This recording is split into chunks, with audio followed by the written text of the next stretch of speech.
guest for Diaspora Link today is Swinburne Augustine. Swinburne, a very special good morning to you. Good morning, Alex. How are you doing? Very well. Probably I should have said Dr. Augustine. That would be the right formality as we get started. All right. Good. I'm here in Dominica, as I promised you I would have been, and Pa Ben is not going to join us this morning because he is in St. Lucia as we speak. So I'm really happy to be here.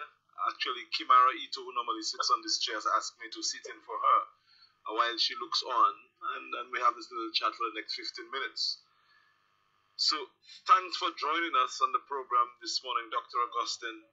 And basically, I'm not sure whether 15 minutes is enough time, so let's get right on the way with it. Tell us a little about Dr. Swinburne Augustine. Well, Alex, good morning and good morning to all your listeners. I've been one of those Davis boys, right, who made his way from Davis to Roosevelt to SMA. And from SMA, I joined the Royal Bank, worked there for about a year, and then moved from there to the police force, where I stayed for 5 years. Went to the U.S., went to St. Thomas, then joined the Army, the U.S. Army. Stayed there for 8 years, then went to college. And from there, it's just been all uphill and downhill, right? It's just a long journey. Okay. I'm not sure whether you had this plan for your life growing up as a Dalis boy. I mean, did you ever dream of the pattern or the path that your life took? Or how and when, probably I should ask, you decided to take the path that you actually now on?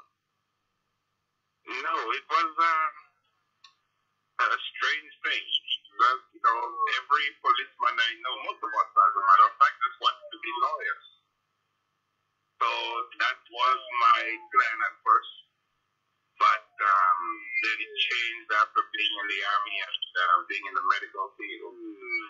And I wanted to go on and study science because it started to intrigue me. Just understanding about healthcare and understanding about caring for people started to change the way I thought.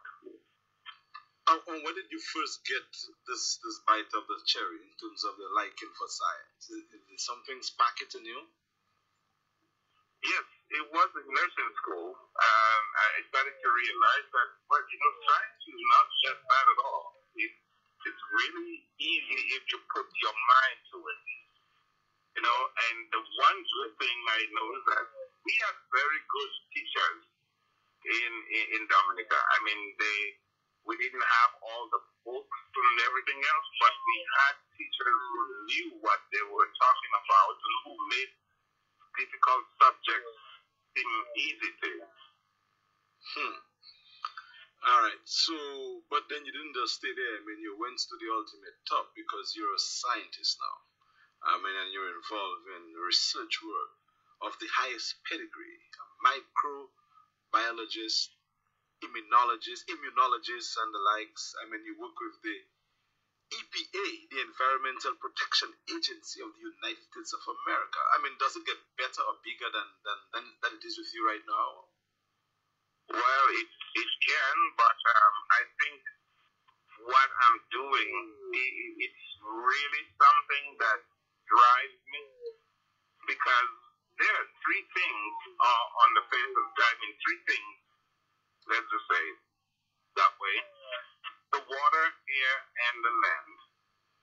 Without clean water, without clean air, and without your land being uncontaminated, there will absolutely be no life, right? So the mission of the U.S. Environmental Protection Agency is to protect human health and the environment. And when I do that research, my research is primarily waterborne, foodborne, and airborne research.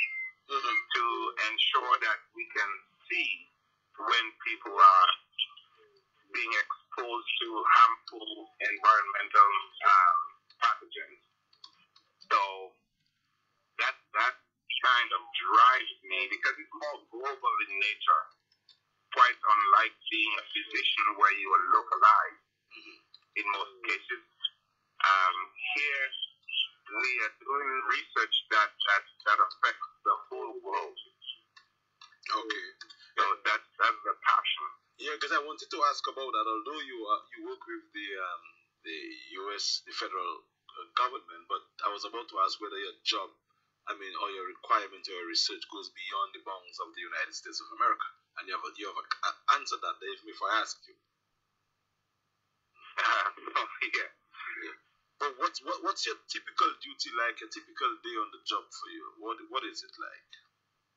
A typical day, I have my own laboratory, and I train students, and I do some innovative work, if you want to call it that. When I got to the agency, there were a lot of people, looking at what's in the water, what's in the air, and what's in the land, and trying to draw a line back towards human risk assessment. And my training as a nurse in the medical field, I kind of wanted to change the paradigm, which I did. Is instead of looking at what's in those media, why not look at what's inside of humans, and especially the immune system will tell you what pathogens we're exposed to.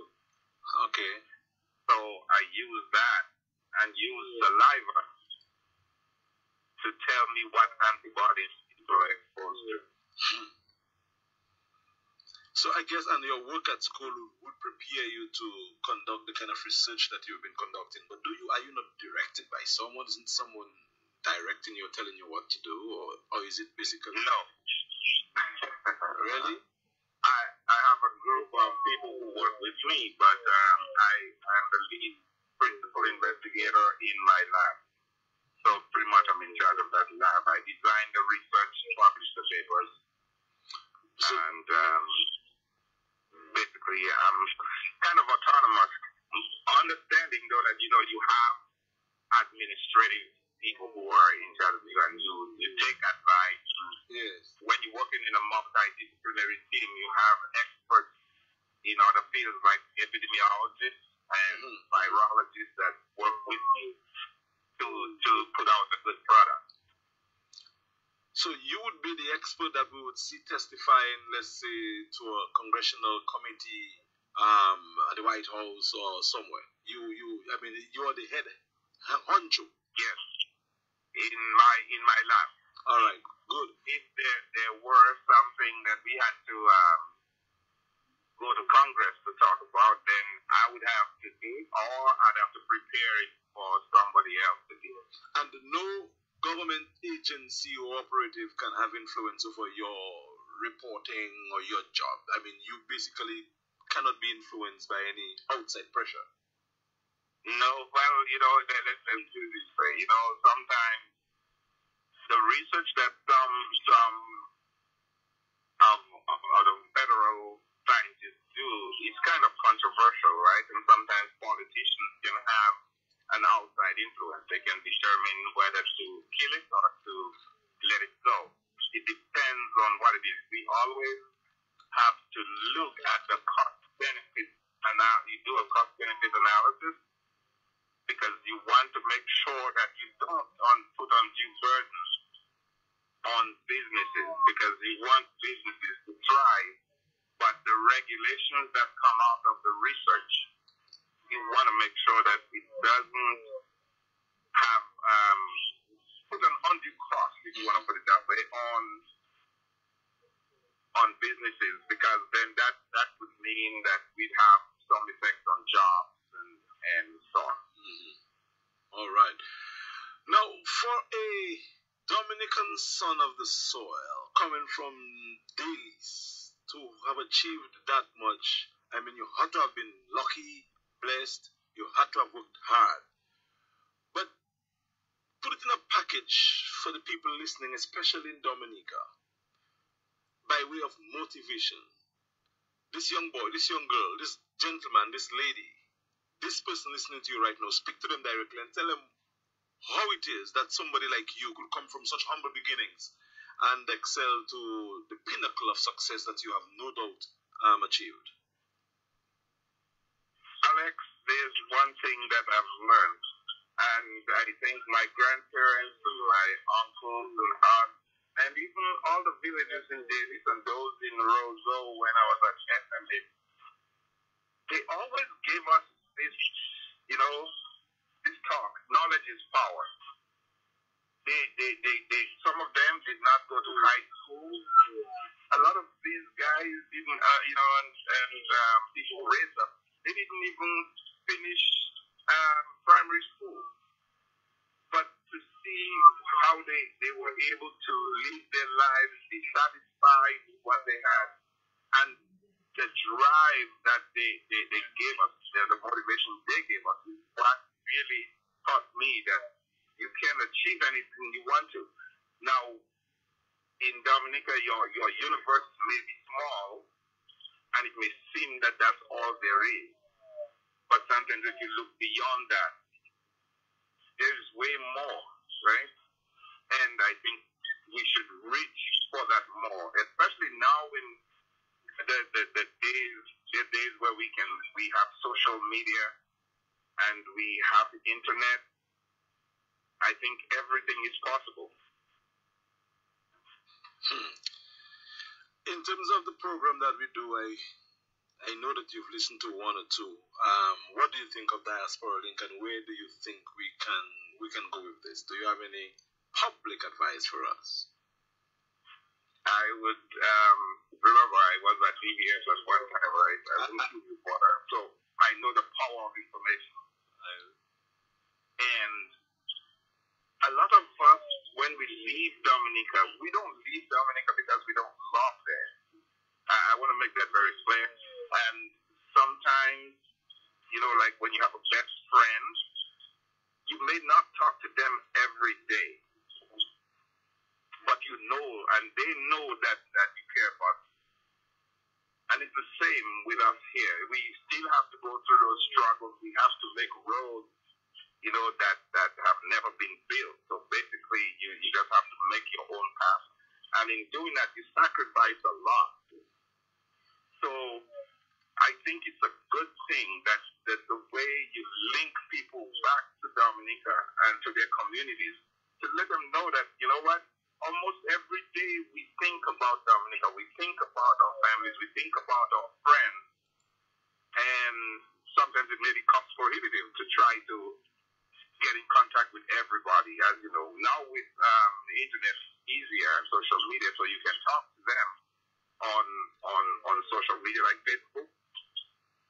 But I think it's good to bring people back to let their voices ring to their folks, and let them know that we're not just. You may hear a lot of people talking about even the presidential candidates in the U.S. that they're a bunch of criminals immigrating into the United States, be it from Mexico or wherever. That really is not true. The statistics don't prove that anyways. Because a lot of people who come up there, they come to do something with their lives and to better society as a whole, their families and society. And I think that's what a lot of us are doing. So generally, there is a thriving constituency of Dominicans living in the diaspora that should be taken seriously and should basically be given the rights and responsibilities as Dominicans, and be given the chance to contribute to Dominica as every other Dominican. That's basically what you're saying. Yes. All right. I believe that. Dr. Augustine, our time has come and gone. I suspect we will have you on sometime later, but that's all the time that we have to spare on the program for today. I want to thank you for the privilege and the honor of having this discourse with you. And I'm looking forward to many of those discussions in the future. I wish you well in your job, And I only wish one thing, that you could maybe employ a Dominican in your lab sometime in the future. Do you see anyone that you wish to employ? Do you have vacancies? So how do we qualify? We usually have vacancies, but the minute I would find a Dominican, as a matter of fact, I have a Trinidadian working in the lab with me now. Close enough. Trading her. That's close enough. Well, it would be nice to have a Dominican. Let's work on that if we can. Yeah, it would. And the minute I find one, I'm sure we'll have them, and would be glad to have them. Okay, Dr. Augustine, it was a pleasure. Thank you so much. Thank you very much, Alex. And to all Dominicans, have a great Saturday and weekend. All right, thanks again. Dr. Swinburne Augustine, our guest today on Diaspora Link, and what a guest he turned out to be. This is so nice having you, and this is our program brought to you compliments Bullseye Pharmacy.